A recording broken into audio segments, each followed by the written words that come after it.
নমস্কার বন্ধুরা, সুস্মিতার রান্নাঘর স্লাইস অফ লাইফে আরও একবার আপনাদের সকলকে স্বাগত জানাই।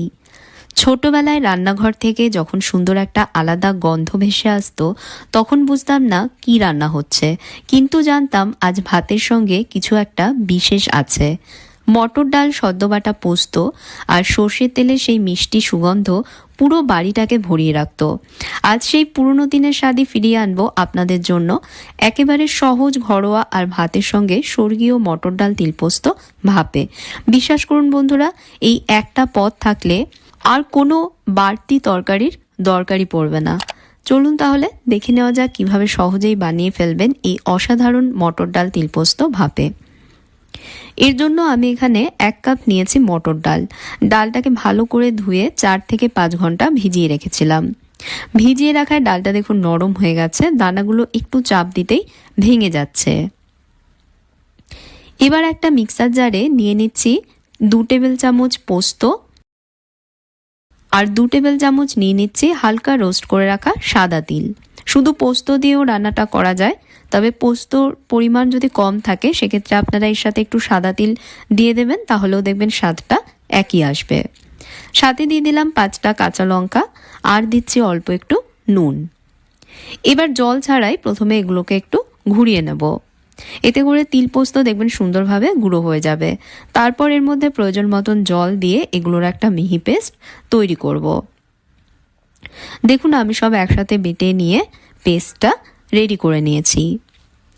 এবার ভেজানো ডালের জল ঝরিয়ে নিয়ে ডালগুলোকে বেটে নেব।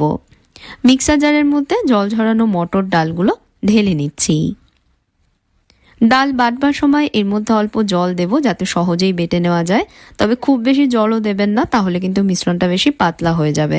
এতটা জল দেবেন যাতে ডালের মিশ্রণটা এরকম মসৃণ তৈরি হয়। যে পাত্রে বানাবো এবার সেই পাত্রের মধ্যে ডাল বাটাটা ঢেলে নেব। আমি একটা বড় স্টিলের টিফিন বাটির মধ্যে বেটে নেওয়া মটর ডাল ঢেলে নিচ্ছি। টিফিন বাটিটা যদি একটু বড় নেন তাহলে দেখবেন ভাপার পর কিন্তু ডাল ভাপাটা অনেক সুন্দর তৈরি হবে এবং টেক্সচারটাও ভালো আসবে। এর মধ্যে দিয়ে দিচ্ছি বেটে রাখা তিলপোস্তর মিশ্রণটা। এবার এতে দেব স্বাদ মতো নুন, হাফ চামচ হলুদ গুঁড়ো, সামান্য একটু দিচ্ছি লঙ্কা গুঁড়ো। লঙ্কা গুঁড়োটা সম্পূর্ণ অপশনাল, দিতে না চাইলে নাও দিতে পারেন। আর 2 চামচ দিয়ে দেবো এর মধ্যে কাঁচা সর্ষের তেল। এবার ভালোভাবে সব মিশিয়ে নিয়ে একসাথে এটা মেখে নেব। আপনারা চাইলে হাত দিয়েও মেখে নিতে পারেন, আমি একটা চামচ দিয়ে সব ভালোভাবে মেখে নিচ্ছি। মেখে নেবার পর এবার টিফিন বাটির ঢাকনাটা ভালোভাবে আটকে নিচ্ছি। এবার কড়াই বা স্টিমারে জল গরম করে তার মধ্যে পাত্রটা বসিয়ে দিতে হবে। আমি একটা কড়াইতে জল গরম হতে বসিয়েছি আর এর মধ্যে দেখুন একটা স্ট্যান্ড বসিয়ে দিয়েছি। এবার টিফিন বাটিটা স্ট্যান্ডের ওপর বসিয়ে দিচ্ছি। কড়াইয়ের জল যাতে না শুকিয়ে যায় তাই এর মধ্যে আমি আরও একটু জল ঢেলে দিচ্ছি। এতটা জল দেবেন যাতে টিফিন বাটির নিচের দিকটা জলে ডুবে থাকে। এবার কড়াইটা ঢেকে দেব। ঢেকে দিয়ে বেশি থেকে মাঝারি আঁচে 15 থেকে 20 মিনিট ভাপে এটা রান্না করে নেব। 15 থেকে 20 মিনিট পর কড়াইয়ের ঢাকনা সরাচ্ছি, তবে যেহেতু টিফিন বাটি এখন গরম রয়েছে তাই এটা কড়াই থেকে সাবধানে তুলে নিয়ে আগে ঠান্ডা করে নেব। ঠান্ডা করে নেবার পর এবার আমি টিফিন বাটিটা আপনাদেরকে খুলে দেখাচ্ছি। দেখুন বন্ধুরা, ডাল একদম সুন্দরভাবে সেট হয়ে গেছে, কত সুন্দর টেক্সচার এসেছে আর ভীষণই সুন্দর একটা গন্ধ ছড়াচ্ছে। ডালটা দেখুন শক্ত হয়ে জমে গেছে। আমি একটা চামচের সাহায্যে ডালটা একটু গুঁড়ো করে নিচ্ছি।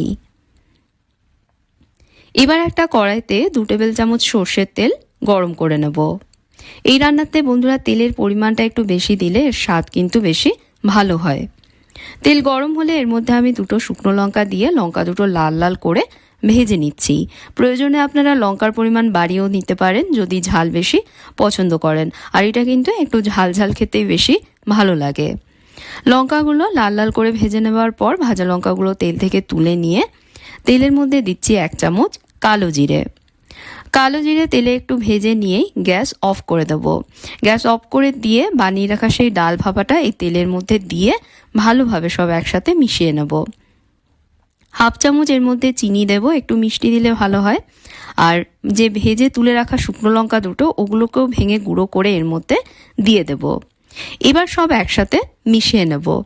গ্যাস অফ করে মেশাবেন, কারণ ডাল এমনিতেই দেখুন শুকনো আছে। গ্যাস অন করে যদি মেশান তাহলে কিন্তু ডাল আরও শুকিয়ে যাবে, তাই অবশ্যই গ্যাস অফ করে রাখবেন। বড় জায়গায় মেশাতে সুবিধে বলে আমি কড়াইয়ের মধ্যেই মেশাচ্ছি, চাইলে আপনারা হাত দিয়েও মেশাতে পারেন, তবে গরম তেলে যাতে হাত না পড়ে তাই খুন্তি দিয়ে আমি মিশিয়ে নিচ্ছি। এখন এটা একটু ঠান্ডা হয়ে গেছে, তাই হাত দিয়ে একটু মেখে নিয়ে গোল গোল করে এভাবে পাকিয়ে এগুলোকে তুলে নেব। এতে করে খাবার সময় সবার পাতে পাতে দিতেও সুবিধা হবে। বিশ্বাস করুন বন্ধুরা, একবার খেলে বারবার বানাতে ইচ্ছে করবে, এমনই এর স্বাদ। গরম ভাতে একটু সর্ষের তেল, কাঁচা লঙ্কা আর এই মটর ডাল তিলপোস্ত ভাপে থাকলে এক থালা ভাত দেখবেন নিমেষে শেষ হয়ে যাবে। ভিডিওটা কেমন লাগলো জানাবেন, ভালো লাগলে লাইক এবং শেয়ার করবেন। আর এরকম ঐতিহ্যবাহী বাঙালি রেসিপি দেখতে চ্যানেলটা সাবস্ক্রাইব করে নিয়ে পাশে থাকা বেল আইকনে প্রেস করতে ভুলবেন না। সাথে ফেসবুক পেজেও আমায় ফলো করবেন। তাহলে আজকের মতন বিদায় নিচ্ছি বন্ধুরা, আপনারা ভালো থাকবেন, ভালো রাখবেন। ধন্যবাদ।